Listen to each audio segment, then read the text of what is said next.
नमस्कार, मैं हूं आनंद। आप देख रहे हैं चेतना टुडे। सबसे पहले एक नजर सुर्खियों पर।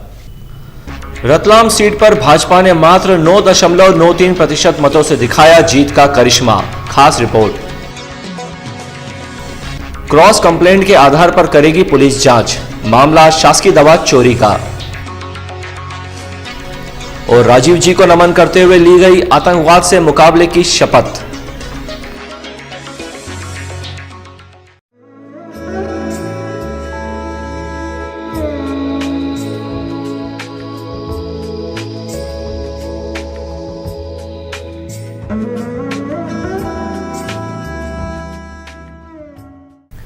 रतलाम संसदीय सीट पर भले ही भाजपा को कमल खिलाने के लिए 65 सालों से अधिक इंतजार करना पड़ा हो, लेकिन इस चुनाव में उसने कांग्रेस से मात्र 9.93% अधिक मत प्राप्त कर ऐतिहासिक विजय की गाथा लिख डाली है। संसदीय क्षेत्र से भाजपा को करीब 50.35 जबकि कांग्रेस को 40.42% मत मिले। इसके विपरीत झाबुआ अलीराजपुर की 5 विधानसभाओं में भाजपा को करीब 6.33 तो रतलाम जिले की 3 विधानसभाओं में 16.15% अधिक मत कांग्रेस की तुलना में मिले। भाजपा की विजयी में रतलाम जिले ने नींव के पत्थर की भूमिका निभाई। एक रिपोर्ट। रतलाम जिले की संसदीय क्षेत्र में शामिल शहर, ग्रामीण और सेलाना विधानसभा क्षेत्र में भाजपा ने अपनी जीत की पताका फहराने में बड़ी मेहनत की है।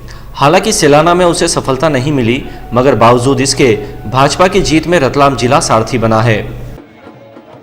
इन तीनों ही सीटों पर 5,56,534 वोटर्स थे, जिनमें से 3,96,260 ने वोट डाले, जिसमें से भाजपा को 2,14,779 और कांग्रेस को 1,50,771 मत मिले।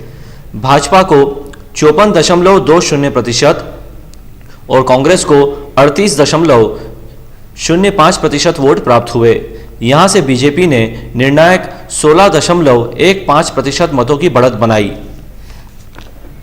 हम आपको बता दें, रतलाम से 55,800 और ग्रामीण से 22,669 मतों की बीजेपी को बढ़त मिली। उसने विजय में निर्णायक भूमिका निभाई। हालांकि उसे सेलाना से 14,000 मतों का नुकसान भी उठाना पड़ा। झाबुआ और अलीराजपुर जिले की 5 विधानसभाओं में 11,45,925 वोटर्स थे। यहां बीजेपी को 3,29,677 और कांग्रेस को 2,86,327 वोट मिले। कांग्रेस के गढ़ में इस बार भाजपा ने 48.12% और कांग्रेस ने 41.79% वोट हासिल किए। यहां भाजपा को 6.33% मतों की बढ़त मिली, जिसके चलते उसने कांग्रेस से यह सीट छीन ली। हालांकि इन 5 विधानसभाओं में से झाबुआ को छोड़कर शेष सभी 4 पर भाजपा ने बढ़त बनाई, लेकिन कांटे का चुनावी मुकाबला होने से कांग्रेस आगे नहीं निकल पाई। हम संपूर्ण संसदीय क्षेत्र की बात करें तो यहां 17,20,459 वोटर्स थे। बीजेपी के खाते में 5,44,453 वोट तथा कांग्रेस के खाते में 4,37,098 मत जमा हुए। लिहाजा भाजपा को 50.35% और कांग्रेस को 40.42% वोट मिले। संपूर्ण संसदीय क्षेत्र से भाजपा को कांग्रेस के मुकाबले 9.93% वोट ज्यादा मिलने से बीजेपी प्रत्याशी दिलीप सिंह भूरिया की जीत का मार्ग प्रशस्त हुआ। और अब चलते चलते एक नजर डालते हैं विधानसभावार मतों पर। रतलाम शहर से भाजपा को 70.12%, कांग्रेस को 27.48% वोट के एवज में भाजपा को 42.64% मतों की बढ़त हासिल हुई। ग्रामीण में भाजपा को 55.94% और कांग्रेस को 39.06% वोट मिलने पर भाजपा को 16.88% मतों की बढ़त मिली। लेकिन सेलाना में कांग्रेस को 47.57% और भाजपा को 36.54% वोट मिले। यहां कांग्रेस ने 11.03% मतों की बीजेपी से लीड ली, जबकि बीजेपी को थानला में 5.77%, पेटलावद में 7.18%, जोबट में 9.28% और अलीराजपुर विधानसभा से 16.68% मतों की बढ़त मिली, लेकिन कांग्रेस ने झाबुआ से 4.88% वोट की लीड ली। इस तरह संसदीय क्षेत्र की 8 में से 6 पर भाजपा और 2 सीटों पर कांग्रेस का पलड़ा भारी रहा, मगर विजय का ताज भाजपा के सिर पर रहा। पूर्व प्रधानमंत्री स्वर्गीय राजीव गांधी का पुण्य स्मरण आतंकवाद विरोधी दिवस के रूप में मनाते हुए विभिन्न शासकीय कार्यालयों में कर्मचारियों ने आतंकवाद का डटकर मुकाबला करने की शपथ ली। बुधवार को आतंकवाद विरोध दिवस पर मानव जीवन मूल्यों को खतरा पहुंचाने वाली और विघटनकारी शक्तियों से लड़ने की शपथ कलेक्टोरेट में जिलाधीश डॉक्टर संजय गोयल द्वारा कर्मचारियों को दिलाई गई। इस मौके पर सभी प्रशासनिक अधिकारी एवं कर्मचारीगण मौजूद थे।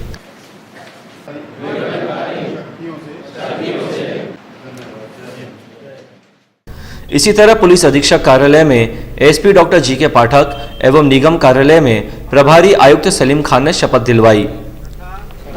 निष्ठापूर्वक शपथ लेते हैं। इधर जिला कांग्रेस कमेटी अध्यक्ष प्रभु राठौड़ एवं जिला शहर कांग्रेस अध्यक्ष विनोद मिश्रा आदि ने पूर्व प्रधानमंत्री राजीव गांधी की पुण्यतिथि पर श्री गांधी के चित्र पर माल्यार्पण किया। उन्होंने कांग्रेस जनों को संबोधित करते हुए कहा कि गांधी परिवार का कांग्रेस में बलिदान है और हमेशा उन्हें याद करते रहना चाहिए। इस अवसर पर पार्षद, कांग्रेस के संगठन पदाधिकारी सहित कार्यकर्तागण उपस्थित थे। जिला चिकित्सालय से शासकीय दवाइयां चोरी के मामले में पुलिस को की गई शिकायत पर पुलिस ने जांच शुरू करने की बात कही है। हालांकि इस मामले में डॉक्टर सिंह दंपति ने भी उन्हें झूठा फंसाए जाने की शिकायत पुलिस को की है। पुलिस दोनों ही शिकायती आवेदनों पर जांच करेगी।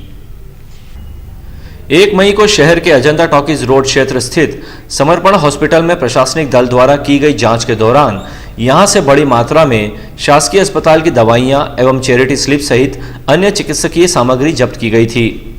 सीएमएचओ डॉक्टर पुष्पेंद्र शर्मा के मुताबिक जांच में ये सभी सामग्री जिला चिकित्सालय से चोरी किया जाना पाया गया है, जिसके बाद डॉक्टर मंजू सिंह, डॉक्टर पुष्पराज सिंह एवं ज्ञान सोनो सेंटर संचालक डॉक्टर चारुल सिंह के खिलाफ शासकीय दवाइयां व सामग्री चोरी किए जाने की शिकायत पुलिस थाना स्टेशन रोड पर की गई है। सीएमएचओ डॉक्टर शर्मा ने एक सवाल के जवाब में बताया कि जब्त की गई दवाइयों की जांच के लिए कलेक्टर द्वारा 6 सदस्यीय उच्च स्तरीय समिति गठित की गई थी, जिसने जब्त दवाइयों के बैच नंबर और जिला चिकित्सालय के स्टोर में दर्ज दवाइयों के बैच नंबर सहित अन्य जानकारियों का क्रॉस वेरिफिकेशन किया है। इसी आधार पर अस्पताल से दवाइयां चोरी जाने की पुष्टि हुई है। इतना ही नहीं, इस मामले में पिछले 10 वर्षों के संबंधित रजिस्टर भी चेक किए गए हैं। इन सभी से उपलब्ध तथ्यों के आधार पर डॉक्टर सिंह दंपति और उनके पुत्र के खिलाफ पुलिस थाना स्टेशन रोड पर शिकायत की गई है। इधर इस शिकायत के बाद डॉक्टर पुष्पराज सिंह ने भी पुलिस थाना स्टेशन रोड को एक आवेदन भेजकर उन्हें झूठा फंसाए जाने की बात कही है। इन दोनों ही आवेदनों पर थाना प्रभारी राजेश सिंह चौहान ने जांच की बात कही है। श्री चौहान ने बताया कि दोनों ही आवेदनों की जांच करते हुए आगामी कार्यवाही करेंगे। पश्चिम रेलवे मुख्यालय ने रतलाम रेल मंडल के वाणिज्य विभाग में कई बदलाव किए हैं। मंडल के वरिष्ठ वाणिज्य प्रबंधक सुरेश भरमेचा को मुंबई स्थानांतरित किया गया है, जबकि डी राय को रतलाम का नया वरिष्ठ वाणिज्य प्रबंधक बनाया गया है। रेलवे के आधिकारिक सूत्रों के मुताबिक रेल मंडल में ही वरिष्ठ परिचालन प्रबंधक के रूप में कार्यरत दिभंजन राय को अब वरिष्ठ वाणिज्य प्रबंधक के रूप में पदस्थ कर दिया गया है। अब तक सीनियर डीसीएम के रूप में पदस्थ सुरेश भरमेचा को मुंबई मुख्यालय में डिप्टी सीपीएम के रूप में पदस्थ किया गया है। इंदौर में पदस्थ सहायक वाणिज्य प्रबंधक अजय ठाकुर को पदोन्नत कर रतलाम मंडल में वाणिज्य प्रबंधक के रूप में पदस्थ किया गया है। श्री ठाकुर जल्दी ही पदभार ग्रहण करेंगे। रतलाम में अब तक वाणिज्य प्रबंधक के रूप में कार्यरत दीपक मूलचंदानी को रतलाम मंडल में ही डीटीएम प्रोजेक्ट के पद पर पदस्थ किया गया है। इसी तरह मंडल में पदस्थ डीटीएम चंद्रशेखर कुरील को मुंबई मुख्यालय में एससीएम के पद पर पदस्थ किया गया है। तापमान का पारा हर दिन बढ़ता ही जा रहा है। बुधवार को अधिकतम 43 डिग्री जबकि न्यूनतम करीब 26 डिग्री दर्ज हुआ। दिन का तापमान बढ़ने से शहर में लोगों को प्रचंड गर्मी का सामना करना पड़ रहा है। आसमान से सुबह 10 बजे से लेकर शाम 6 बजे तक आग बरसने के कारण शहरी जनजीवन प्रभावित है। दिन के साथ रात का तापमान भी लगातार बढ़ने से लोगों की बेचैनी बढ़ती जा रही है। 25 मई से शुरू होने वाले नवतपा के दौरान तापमान में और अधिक वृद्धि संभावित है, जिसके चलते आगामी दिनों में असहनीय गर्मी झेलना पड़ेगी। मध्य प्रदेश और छत्तीसगढ़ एयरटेल कार्यालय में कार्यरत कर्मचारियों के बच्चों की चित्रकला स्पर्धा बुधवार को रखी गई। रतलाम में 20 बच्चों ने हिस्सा लिया। चयनित चित्रों को पुरस्कृत करते हुए कर्मचारियों को उनके जन्मदिन पर शुभकामना संदेश के रूप में भेजा जाएगा। स्टेशन रोड स्थित एयरटेल कार्यालय पर चित्रकला स्पर्धा में बच्चों ने पर्यावरण, वृक्षारोपण सहित अन्य विषयों पर प्रभावी चित्र बनाए। कंपनी के पुनीत कुमार के मुताबिक सभी चित्रों को इंदौर मुख्यालय पर भेजा जाएगा, जहां शुक्रवार को 12 श्रेष्ठ चित्रों का चयन करते हुए बच्चों को प्रमाण पत्र एवं पुरस्कार दिए जाएंगे। उन्होंने बताया कि पुरस्कृत चित्र प्रतिमाह कंपनी के कर्मचारियों को उनके जन्मदिन पर शुभकामना संदेश के रूप में भेजेंगे।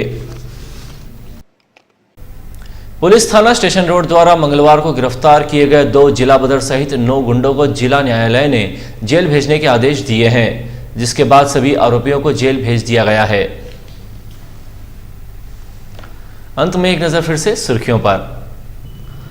रतलाम सीट पर भाजपा ने मात्र 9.93% मतों से दिखाया जीत का करिश्मा। खास रिपोर्ट। क्रॉस कंप्लेंट के आधार पर करेगी पुलिस जांच, मामला शासकीय दवा चोरी का। और राजीव जी को नमन करते हुए ली गई आतंकवाद से मुकाबले की शपथ।